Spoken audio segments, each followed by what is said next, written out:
اعوذ باللہ من الشیطان الرجیم بسم اللہ الرحمن الرحیم۔ سورہ البقرہ آیت نمبر 8۔ وَمِنَ النَّاسِ مَن يَقُولُ آمَنَّا بِاللَّهِ وَبِالْيَوْمِ الْآخِرِ وَمَا هُمْ بِمُؤْمِنِينَ، اور لوگوں میں سے کچھ ایسے بھی ہیں جو دعویٰ کرتے ہیں کہ ہم اللہ اور روز آخرت پر ایمان رکھتے ہیں، حالانکہ وہ مومن نہیں ہیں۔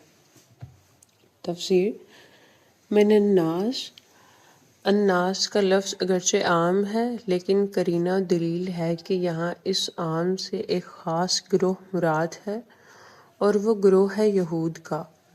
اس تخصیص کی وجہ یہ ہے کہ صرف یہود ہی ہو سکتے تھے جن کے اندر کی کوئی جماعت وہ روپ دھار سکتی تھی جس کی طرف قرآن نے ان آیات میں اشارہ کیا ہے۔ آگے مستقل عنوان سے اس اجمال کی وضاحت آئے گی۔ آیت نمبر 9۔ یخادعون اللہ والذین آمنوا وما یخدعون الا انفسهم وما یشعرون۔ ترجمہ: یہ لوگ اللہ تعالیٰ کو اور ایمان لانے والوں کو دھوکہ دینا چاہتے ہیں،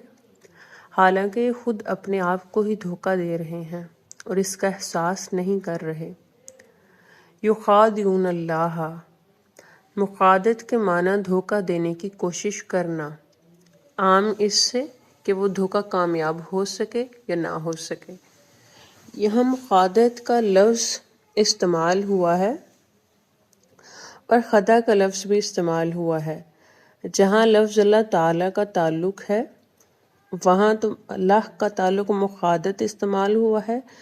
کیونکہ اللہ تعالیٰ کو دھوکہ دینے کی خواہش ہو تو کوئی شخص اپنی حماقت کے سبب سے کر سکتا ہے، لیکن ظاہر ہے کہ اس کو دھوکہ نہیں دے سکتا، برعکس اس کے کہ خود ان کے لیے خدا کا لفظ استعمال ہوا ہے،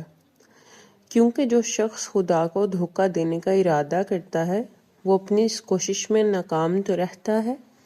لیکن خود اپنے آپ کو وہ ضرور دھوکے میں ڈال دیتا ہے۔ وما یشعرون، شعور کا لفظ کسی محسوس چیز کے ادراک کے لیے آیا کرتا ہے۔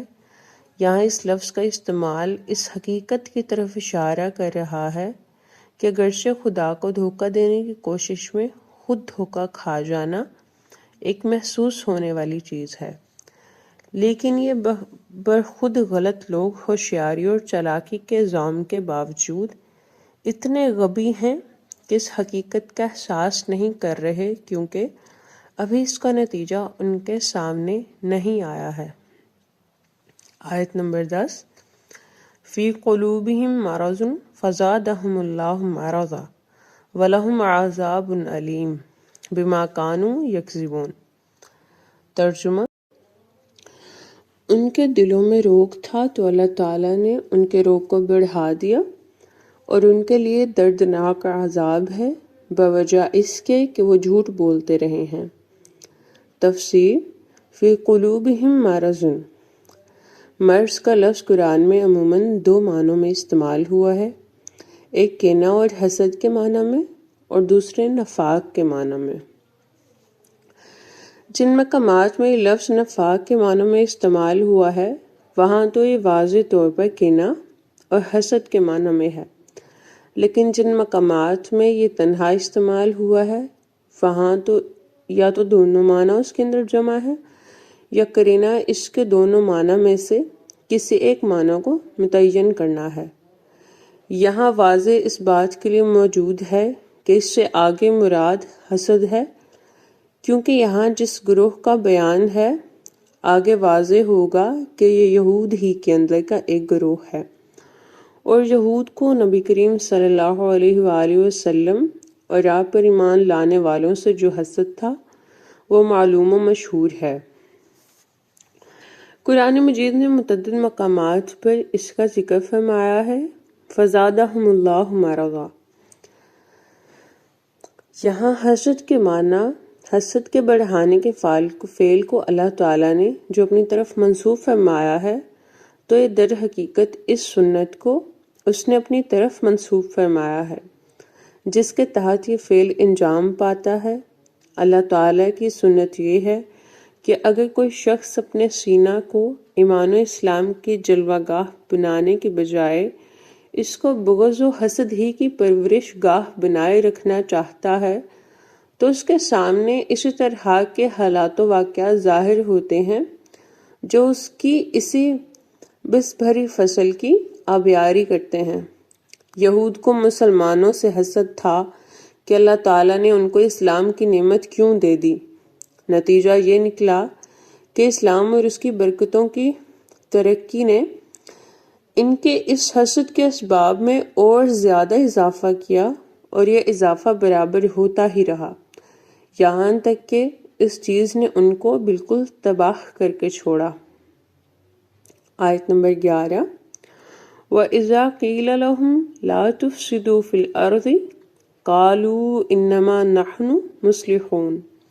اور جب ان سے کہا جاتا ہے کہ زمین میں فساد نہ پیدا کرو تو وہ جواب دیتے ہیں کہ ہم تو اصلاح کرنے والے لوگ ہیں۔ لا تفسدوا فی الارض، فساد فی الارض قرآن مجید کی ایک اصطلاح ہے جس کا مفہوم اس نظام حق کو بگاڑنا یا اس کو بگاڑنے کی کوشش کرنا ہے جو اللہ واحد کی عبادت اور اس کے احکام و قوانین کی اطاعت پر مبنی ہوتا ہے، اور جس کی دعوت انبیاء کرام لے کر آتے ہیں۔ قرآن کا دعویٰ یہ ہے کہ جس طرح اس کائنات کا نظام تکوینی اس وجہ سے قائم ہے کہ اس کے اندر ایک ہی رب قدیر و قہار کا ارادہ کار فرما ہے، اگر اس کے اندر کسی اور کا زور و اختیار بھی چلتا ہوتا تو یہ آن کے آن میں درہم برہم ہو کے رہ جاتا۔ اسی طرح اس کے نظام تشریع کے اندر اگر کسی اور کی عبادت و اطاعت کے جواز یا دخل کو تسلیم کر لیا جائے تو اس سے اس کا مزاج بالکل ہی بگڑ کے رہ جاتا ہے، اور یہ بگاڑ سارے نظام تمدن کو خراب کر کے رکھ دیتا ہے۔ اس وجہ سے ہر وہ کوشش قرآن کے نزدیک فساد فی الارض کے حکم میں داخل ہے جو اس بگاڑ کا دروازہ کھولے، اگرچہ کوشش بظاہر اصلاح کے نیک ارادہ ہی کے ساتھ کیوں نہ کی جائے۔ آیت 12 الا انہم ہم المفسدون ولکن لا یشعرون، آگاہ رہو کہ یہی لوگ فساد برپا کرنے والے ہیں لیکن یہ محسوس نہیں کر رہے۔ آیت 13 وَإِذَا قِيلَ لَهُمْ آمِنُوا كَمَا آمَنَ النَّاسُ قَالُوا أَنُؤْمِنُ كَمَا آمَنَ السُّفَهَاءُ أَلَا إِنَّهُمْ ہم السفہاء ولکن لا يعلمون،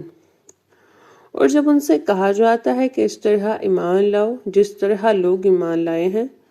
تو کہتے ہیں کہ ہم اس طرح ایمان لائیں جس طرح بیوقوف لوگ ایمان لائے ہیں۔ آگاہ رہو کہ بیوقوف یہی لوگ ہیں لیکن یہ جانتے نہیں۔ کما آمن الناس، یہاں ناس سے مراد وہ مسلمان ہیں جو نبی کریم صلی اللہ علیہ وآلہ وسلم پر ایمان لائے تھے، جس کو کفار لوگ جن کو بیوقوف کہا کرتے تھے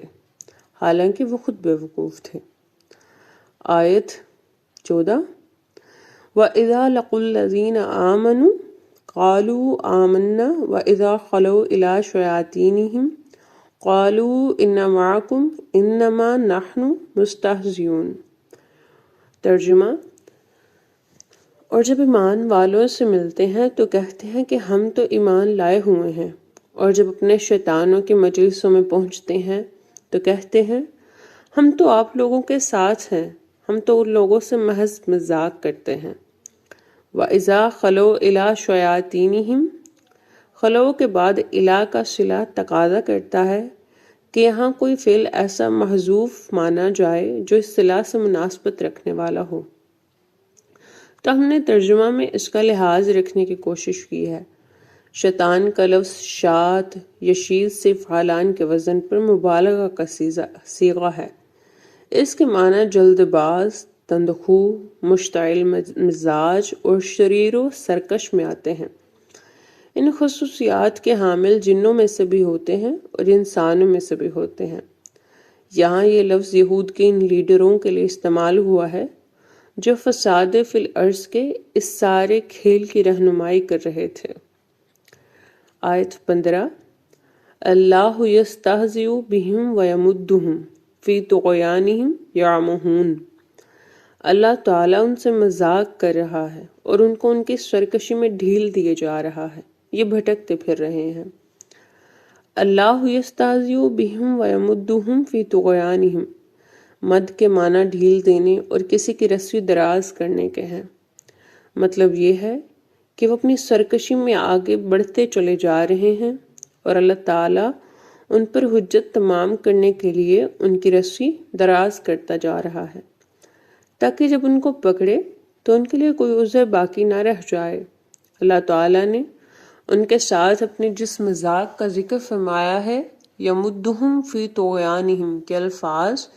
اسی کی وضاحت کر رہے ہیں۔ یہ لوگ خوش تھے کہ مسلمانوں کو بیوقوف بنانے اور اللہ تعالیٰ کو دھوکہ دینے میں کامیاب ہو گئے، حالانکہ صحیح راہ بتانے والے کو اپنے خیال کے مطابق جو شخص دھوکہ دے کر ایک غلط راہ اختیار کرتا ہے، وہ راہ بتانے والے کو کوئی نقصان نہیں پہنچاتا، بلکہ وہ خود اپنے آپ ہی کو آوارہ گردی کی مصیبت میں مبتلا کرتا ہے۔ اب یہ محض اس کی خود فریبی اور حماقت ہے کہ وہ سمجھتا ہے کہ اس نے راہ بتانے والے کو دھوکہ دیا ہے۔ دھوکہ تو در حقیقت اس نے خود کھایا ہے۔ آیت 16 اولئک الذین اشتروا الضلالۃ بالہدی فما ربحت تجارتہم وما کانوا مہتدین۔ ترجمہ: یہی وہ لوگ ہیں جنہوں نے ہدایت پر گمراہی کو ترجیح دی، تو ان کے تجارت ان کے لیے نفع بخش نہ ہوئی اور نہ یہ ہدایت پانے والے بنے۔ اشتروا الضلالۃ، اشترا کے معنی خریدنے کے ہیں۔ آدمی جس چیز کو کوئی قیمت ادا کر کے خریدتا ہے، اس شے کو اس کے مقابلہ میں جس کو وہ قیمت قرار دیتا ہے ترجیح دیتا ہے۔ یہیں سے اس لفظ کے اندر ترجیح دینے کا مفہوم پیدا ہو گیا، اور اس کے معنی میں یہ لفظ قرآن میں جگہ جگہ استعمال ہوا ہے۔ یہ اشارہ کن لوگوں کی طرف ہے؟ ہم دیکھتے ہیں کہ اوپر دو گروہوں کا ذکر ہوا ہے، ایک ان لوگوں کا جو ایمان لائے اور دوسرے ان لوگوں کا جو ایمان لانے والے نہیں ہیں۔ ان دونوں گروہوں کے بعد ایک تیسرے گروہ کا بیان ہے جو تعلق تو رکھتا ہے ایمان نہ لانے والے گروہ سے، لیکن وہ اپنی بعض خصوصیات کے لحاظ سے ان سے کچھ مختلف مزاج رکھتا ہے۔ سوال یہ ہے کہ یہ گروہ کن لوگوں کا ہے؟ لوگوں نے عام طور پر سمجھا ہے کہ منافقین کا گروہ ہے، لیکن یہاں یہ شبہ پیدا ہوتا ہے کہ منافقین کے لفظ سے جو گروہ عام طور پر سمجھا جاتا ہے، وہ ظاہراً ہر پہلو سے اپنے آپ کو مسلمانوں کے اندر شامل رکھنے کی کوشش کرتا تھا۔ اسلام اور مسلمانوں کے ساتھ اس کو جو عداوت تھی وہ چھپی ہوئی تھی، جو صرف خاص موقع پر ہی ظاہر ہوتی تھی۔ لیکن اس گروہ کو جو خصوصیات قرآن نے بیان فرمائی، ان سے واضح ہوتا ہے کہ یہ لوگ نہ تو باطناً مسلمانوں کے ساتھ تھے اور نہ زبانی ہی ان کے ساتھ اتفاق کے اظہار کے لیے آمادہ تھے۔ مثلاً یہ لوگ اللہ تعالیٰ اور آخرت پر ایمان کا دعویٰ کرتے تھے، لیکن نبی کریم صلی اللہ علیہ وآلہ وسلم اور قرآن پر ایمان کا اظہار زبان سے بھی کرنے کے لیے تیار نہ تھے۔ علاوہ ازیں یہ اپنے آپ کو مسلمانوں سے بالا تر سمجھتے تھے، چنانچہ جب ان سے مطالبہ کیا جاتا تھا کہ اگر ایمان کے مدعی ہو تو مسلمانوں کی طرح ایمان لاؤ، کھلم کھلا مسلمانوں کو تو وہ بیوقوف ٹھہراتے تھے۔ پھر اس وجہ سے ان کو عام معنوں میں منافقین کے زمرہ میں سمجھنا ہمارے نزدیک صحیح نہیں ہے، لیکن اگر یہ منافقین کے گروہ سے تعلق نہیں رکھتے تھے تو پھر یہ کون لوگ ہیں اور کس گروہ سے تعلق رکھتے تھے؟ ہمارے نزدیک اس سوال کا جواب یہ ہے کہ یہ بھی یہود ہی کے اندر کا ایک گروہ تھا، لیکن اسلام کی مخالفت میں اس کا کردار اس گروہ کے کردار سے کچھ مختلف نوعیت کا تھا، جس کا ذکر اوپر گزرا ہے۔ اوپر جس گروہ کا ذکر ہوا ہے وہ تو نبی کریم صلی اللہ علیہ وآلہ وسلم کی بات بھی سننے کو تیار نہیں تھا، بلکہ اندھا بہرا ہو کر آپ کی مخالفت پر اتر آیا تھا۔